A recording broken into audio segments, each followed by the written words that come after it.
Jaz sem dostikrat govoril, pa danes še enkrat ponovil. V ekonomiji, če pač ekonomijo vzamemo kot ekonomijo, v ekonomiji ni ničesar zastonj. Samo vprašati se je treba, kdo to plača. Jaz vam povem en zelo pragmatični primer tudi iz slovenske cerkve. Tam na Štajerskem je ena orglarska delavnica.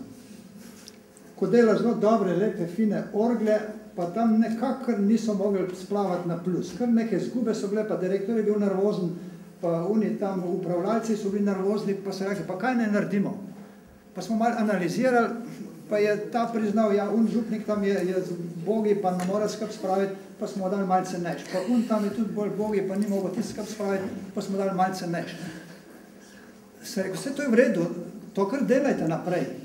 Samo ne to dati pol v zgubo, pa boste vi zaradi tega tam kregani pa slabe volje, ampak dajte to po ceni taka, kot je nekje normalna tržna cena, ker to obstaja konkurenca, se je veliko drugih ponudnikov tudi po tej ceni, ampak dajte tisti popust kot neko dotacijo škofije mariborske tej župniji. No, to tako naredite, torej praviloma v ekonomiji ni ničesar zastonj. Če to vzamemo za dejstvo, in jaz mislim, da gospod Brščič, ne bom kaj proti, če to potrdimo, da je to v ekonomiji vedno tako. Samo vpraša se, kdo to plača.